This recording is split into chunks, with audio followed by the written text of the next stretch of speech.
So let me first start off by saying these last 2 months have been the craziest months that I have ever seen in real estate, and that's including the 2 years of COVID where the market was going insane. There's different news articles every single day. It seems like the market is shifting on a daily basis, and understandably, this leaves a lot of people wondering what is fact and what is fiction. When new headlines are coming out on a daily basis that seem to be contradicting each other, it makes it very confusing for consumers to really understand what's happening in the housing market. So I think that's the perfect opportunity and perfect lead-in to what we're going to talk about today, which is October's housing market forecast. So things are getting spooky. There's a lot of fear out there right now, and as good investors know, when there's fear and uncertainty in the marketplace, that's often where the best deals are going to be found. Hi, I'm Josh Alexander from The Brokerage, a local real estate agent, and also host of Discover Your Belinda, your one-stop shop for all things Yorba Linda. So on today's episode, we're going to be discussing what's actually happening right now in the Yorba Linda housing market, what to expect over the next couple weeks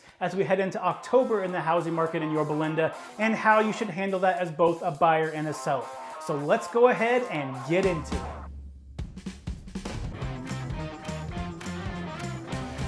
So like I do with all of these monthly episodes, first we're going to talk about what's actually happening in Yorba Linda's housing market, what to expect as both a buyer and seller. Then we're going to expand that, talk about Orange County, so you can get a broader understanding of what's happening in the overall market. And then I'm going to go over my advice for both buyers and sellers, how to handle today's market and moving forward. And then finally, if you stick around to the very end, I'm going to give you a tip you probably haven't heard before for both buyers and sellers. On the buying side, I'm going to tell you a way that you can get interest rates that we saw last year, but buying a home today. And on the selling side, I'm going to give you some financial advice that's something that you could do to make your house stand out compared to anybody else's in your neighborhood and be able to sell it quicker and at a higher price. So make sure you don't miss that. So let's go ahead and first start with some Yorba Linda specific stats. So let's first start with the highest and the lowest price home that we saw sold in Yorba Linda for the month of September. So on the low end, the lowest price home was a 2-bed, 2-bath condo sold for $539,000. And on the high end, we saw a 5-bedroom, 4.5-bath home sell for $3.1 million. So that gives you a good range of what homes are currently selling for in Yorba Linda right now. So in the spirit of October, now let's go over some of the spooky stats, especially for sellers in the Yorba Linda housing market. So right now, there's about 127 homes for sale in Yorba Linda. Out of that 127 homes, 46% of them have done price reductions and are still sitting on the market. An even spookier stat is when I look back over the last 30 days, 70% of all homes that have sold in Yorba Linda in the last 30 days have sold under asking price. So what this basically means is we're starting to see some depreciation in the Yorba Linda housing market. We're not talking about a housing crash, but we are starting to see some homes sell 1-2% below asking price. Now this is not every single home. If you have a home, it's an HDTV ready, it shows really well, you can still often get the price at market or slightly above market, but more times than not right now, if you don't have that perfect home that shows well, you're most likely going to have to list your home slightly under the last comparable sale to make sure that it can sell quickly and still sell for a great price. Now again, we are not going to see a market crash in Yorba Linda anytime soon, and we'll go over that in a little bit more detail when we go over the Orange County specific stats, but I just wanted you to be aware, if you own a home in Yorba Linda, that you are starting to see those prices come down slightly. So in the month of April this year, that's where we maxed out our median price home at $1.3 million. Last month, in the month of August, which is the last month we have data for, the median price home was $1.14 million. And I have a feeling once we get all the data crunched for the month of September, we're probably going to be looking at a median price home of $1.1 million. So the average price home is starting to decrease. We're starting to see more and more homes sell for below asking price. But again, it is something you want to be aware of if you're thinking of buying or selling a home in Yorba Linda over the next couple months. Now on the positive side for sellers, even though the average days on market is definitely shooting up right now, it's still only at about 19 days in Yorba Linda, which means if you price your home correctly based on current comps and current market value, there's a good chance within the first 3 weeks that you should be able to get a decent offer for your house and get it into escrow. However, that day on market is increasing by the day right now. So again, if you're thinking of selling your home before the end of the year, the sooner you get it on the market, the better chance you're going to have of selling it, because once we get to mid-November, you're going to see a lot of decrease in both demand and supply as home buyers and home sellers are going to put a pause on the home buying and selling selling process, get ready for the holidays, and wait until next year. Now, on the buying side of things in Yorba Linda, if you are trying to purchase a home in Yorba Linda right now, if you can afford the monthly payments with the high interest rates and the high home prices, then you do have a slight advantage right now where typically there's only going to be one, maybe two offers on every home in Yorba Linda. So you're often able to negotiate much better terms, especially compared to the last 2 years that you could have before. So you're able to get homes slightly below the asking price. You can leave contingencies in. Oftentimes you can ask the seller to pay down your mortgage rate to be able to get a lower rate. That lowers your monthly payments, making the house more affordable. All these type of things are becoming more and more commonplace as the market continues to cool. So now that we talked about some of the Yorba Linda specific data, let's go ahead and expand that to Orange County and see what the whole county is doing as a whole, so you can kind of compare and contrast to what Yorba Linda is doing right now. So on the supply side of things, the active inventory peaked in the housing market in Orange County in the summer and has been steadily going down ever since. Right now, we're sitting around 3,600 homes, and to give that some context, that's about 80% less homes than we typically have on the market during this time of year if you exclude the years of COVID. Now on the demand side, obviously the biggest story right now is interest rates, which we'll get to in a little bit, but the interest rates have been cratering demand. So demand has been going down week by week as well and continues to drop as we head towards the holiday season. So all of this is leading to an average days on market of about 62 days in Orange County, which is still technically a slight seller's market. However, even though it is a slight seller's market right now, it's starting to feel, especially on the buyer side, like it's more of a balanced market. When you go out and place offers, often you're only competing with 1 to 2 other offers at most.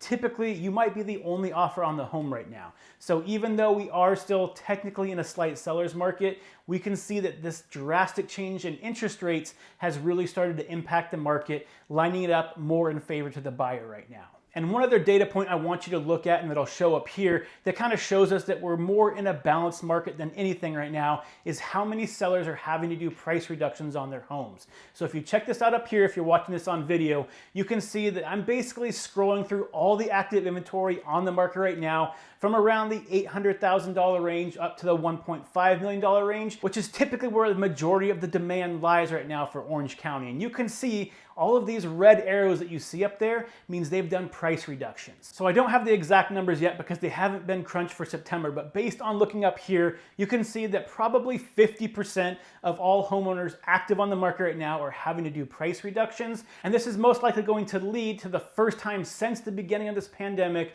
where we're gonna see the average home sold for less than the asking price. So when we were in the middle of the pandemic, when the housing market was going crazy, typically you were seeing the average home sell for 3 to 6% above the asking price. These last 2 months, it's been selling at the asking price. And again, most likely when the September numbers are crunched, you're going to see that number go below 100%, meaning that more homes than not are going to be selling less than the asking price. So with demand so low and affordability so low, it's only a matter of time before we see a giant housing market crash, right?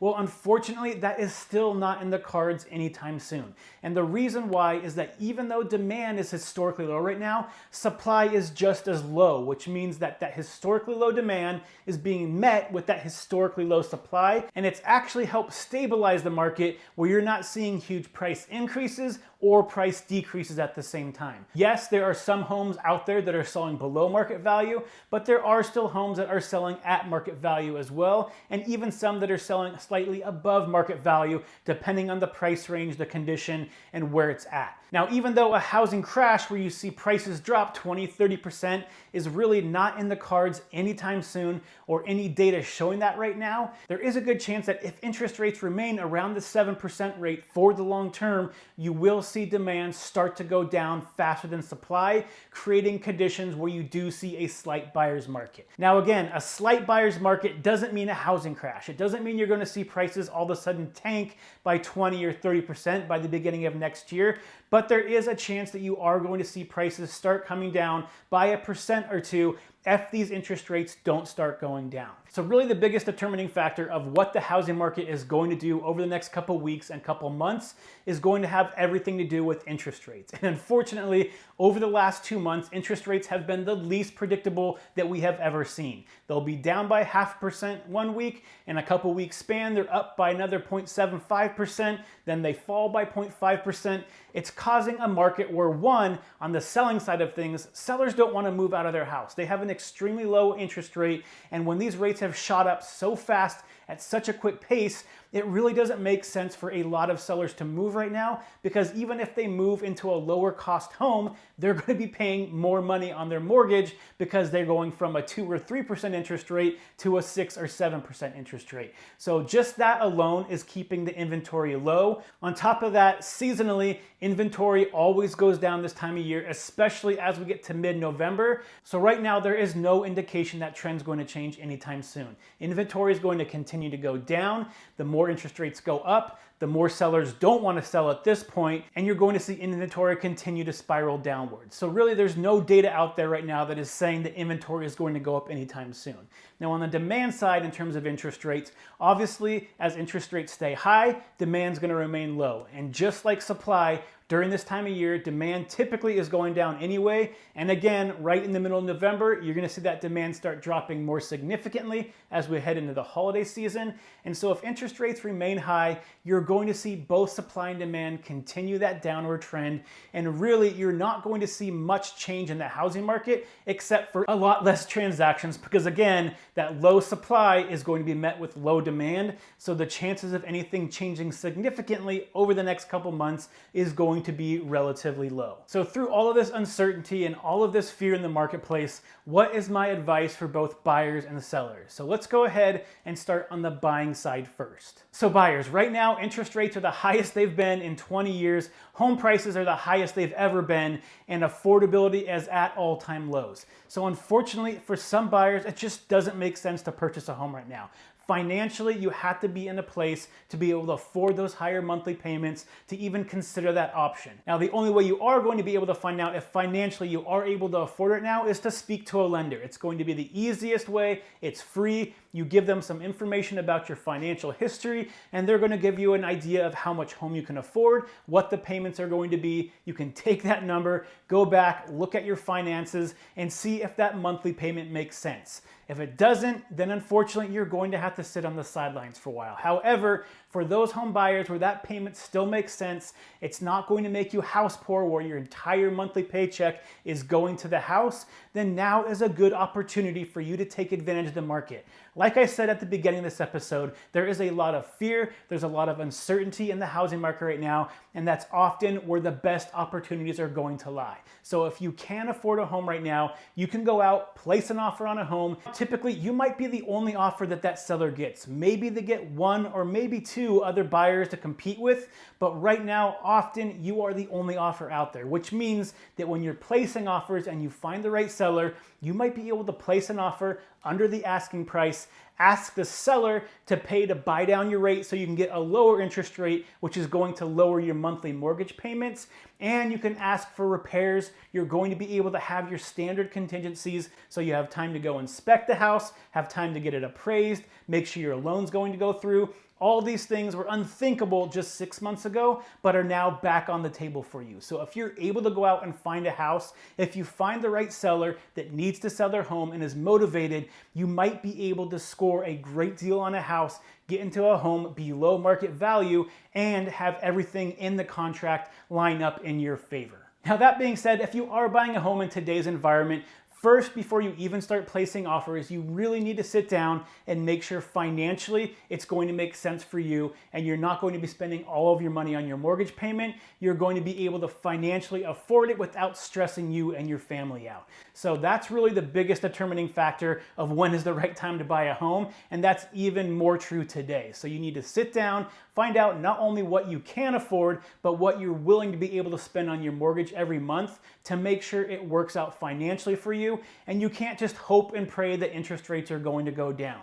Yes, we're at highs that we haven't seen in 20 years, so the chances of them going down in the next couple of years where you can refinance are quite high right now, but you don't want to get yourself into trouble. You need to be able to afford the mortgage payment long term that you currently qualify for today. And if interest rates go down later on, then that's just a cherry on top and you're able to reduce your monthly mortgage payment. But that way you can get into a house today, start paying down that principal, start paying down that interest, get the tax advantages, and get your family into a house. Another thing that buyers are going to have to pay attention to before placing offers right now is what are the current interest rates doing? They have been swinging so wildly recently that one week you might be able to afford that $1 million home, but the next week you can no longer afford it. So before you place an offer, every single time, you need to talk to your lender, figure out what the current rates are, figure out what your current mortgage payment would look like before you submit that offer, because you don't want to get into a situation where you fall in love with the house, submit the offer,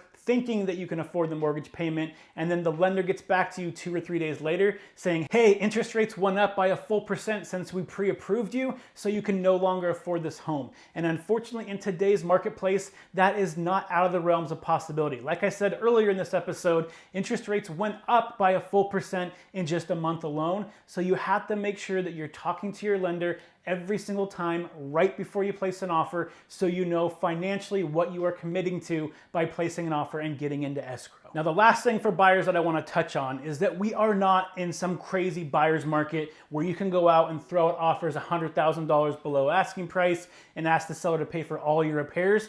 It's not that type of market. So you have to have the proper expectations when you're going into escrow and understanding that yes, the seller wants to sell their home. However, we're not in a marketplace right now where you're the only offer they're going to get for 6 months.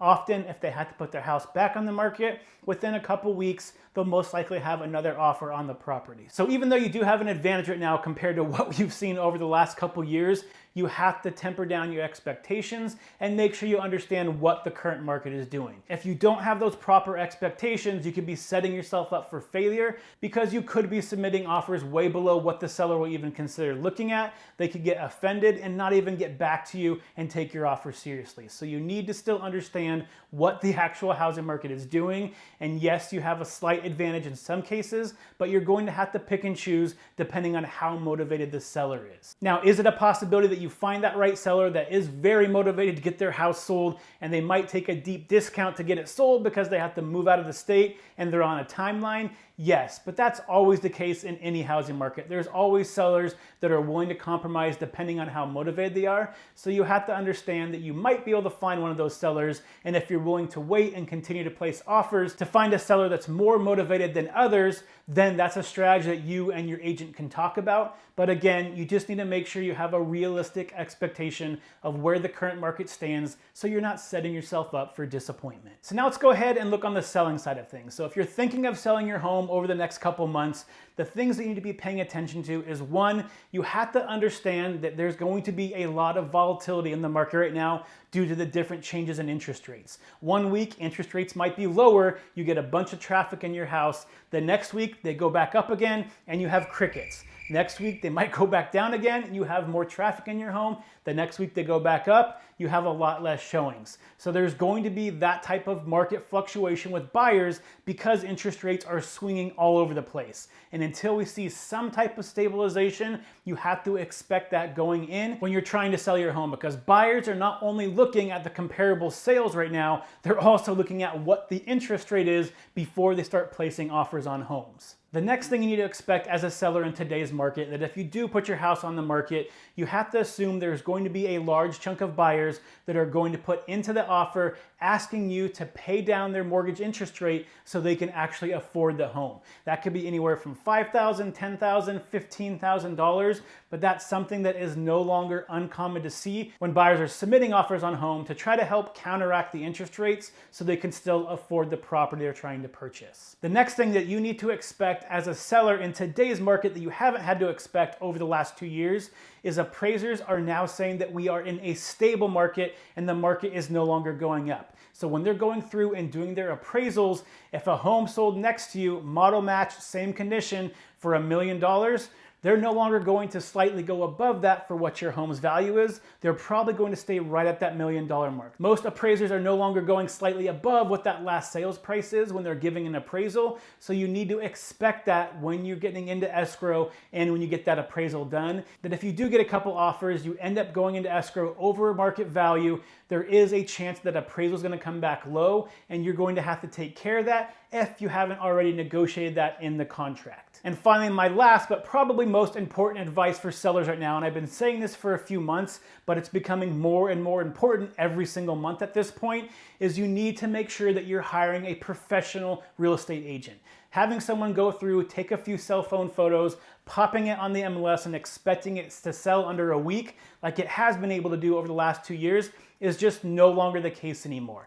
If they're going through and even just doing professional photos, you're going to have a hard time getting the right buyer for your house and getting your house into escrow quickly. When you're interviewing agents, you need to go over and look at two things when it comes to marketing. What marketing material are they making, and how are they getting that marketing material out to potential buyers? So on the marketing material side, they should be not only having those professional photos taken, but professional videos, 3D walkthroughs, Matterport scan, a floor plan of your home. You want to make sure that the buyer is able to see your house anytime they want to, even if they can't make it to the property, because the more eyeballs on your house, the better chance you're going to be able to get a great offer on your home. Now on the marketing distribution side, which is just as important, if not more important, you need to be able to find an agent that is going to be able to distribute it to every single channel possible that a buyer might be able to find your property. So they should be going through and flyering your entire neighborhood, because often neighbors will be able to refer family and friends they want to live next to them to go purchase your house. So they should be flying your neighborhood. They should be going through doing Google ads, Facebook ads, Instagram ads, TikTok ads, all of those social media platforms. They should be doing reverse prospecting, which what that basically means is that we're able to find agents that are working with buyers that might match that type of property you're trying to sell, and emailing them and letting them know your property is available. That way your property doesn't get lost in the noise when all these properties are coming up to the market. It's going straight to the inbox of the agent, so they know their buyer might be possibly interested in that property. And I know this might sound trivial, but they should also be using QR codes on all of their marketing material, because oftentimes people get those flyers and they end up going straight into the trash. However, I've found personally, if you put QR codes on a lot of these type of flyers, you're going to have buyers scan them, get more information, figure out how to set up a private showing, and oftentimes get more buyers into the property than if you were just to do a flyer with the property information and the agent's basic contact information.